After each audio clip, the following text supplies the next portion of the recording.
বিরতি মানেই থেমে যাওয়া নয়। বলিউড কিং এর জন্য তা কেবল নতুন শুরুর আগে নিজেকে নবরূপে দেখতে চাওয়ার পথ। 50-এর কোঠায় গিয়েও চেয়েছিলেন নিজেকে আরও পরিণত, আরও সমৃদ্ধ করতে, কিন্তু লোকে মনে করে বসল শাহরুখের জৌলুস বুঝি শেষ। এরপর 2023 সালে ডাঙ্কি, জওয়ান ও পাঠান 3টি ব্লকবাস্টার নিয়ে ফেরেন শাহরুখ খান। 2025-এ এসে ফের একবার ভক্তদের পাগল করতে প্রস্তুত কিং খান। একে তো সাসপেন্স থ্রিলার কিং সিনেমার কাজ শুরু করে দিয়েছেন অভিনেতা।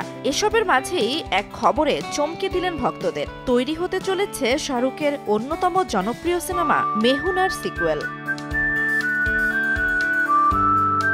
2004 সালে শাহরুখ খান প্রথমবারের মতো ফারাহ খানের অ্যাকশন সিনেমা মেহুনাতে কাজ করেছিলেন। ছবিটির বাণিজ্যিক সাফল্য ছিল আকাশ ছোঁয়া। এরপরে পরপর কয়েকটি সিনেমায় ফারাহর সঙ্গে কাজ করেন শাহরুখ খান। নিয়ে আসেন ওম শান্তি ওম, হ্যাপি নিউ ইয়ারের মতো ছবি। নিউ সানসিল্ক ব্ল্যাক শাইন, নজর কাড়া শাইনি চুলের নাম্বার 1 চয়েস।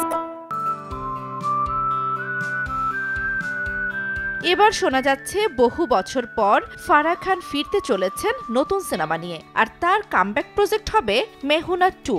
তবে সেখানে কি আদৌ থাকবেন শাহরুখ খান? শাহরুখ খান এবং গৌরী খানের ব্যানার রেড চিলিজ এন্টারটেইনমেন্টের অধীনে প্রযোজিত প্রথম সিনেমা ছিল মেহুনা, আর শাহরুখের চার্মিং রোমান্টিক মেজাজ, অ্যাকশন সবকিছুই সিনেমাকে করে তুলেছিল সুপারহিট। জানা গেছে মেহুনা 2 তৈরি নিয়ে উচ্ছ্বসিত শাহরুখ খান নিজেও। তবে তিনি সিনেমার চিত্রনাট্য শেষ হওয়ার অপেক্ষায় রয়েছেন। 2025 সালের মাঝামাঝি সময়ে প্রথম খসড়াটি শুনবেন এবং তারপরেই সিদ্ধান্ত নেবেন বলে আশা করা হচ্ছে। শাহরুখ খান পর্দায় ফেরা মানেই দর্শকদের আলাদা উন্মাদনা। এখন কেবল অপেক্ষার পালা। জান্নাতুল দোলনা, সময় সংবাদ।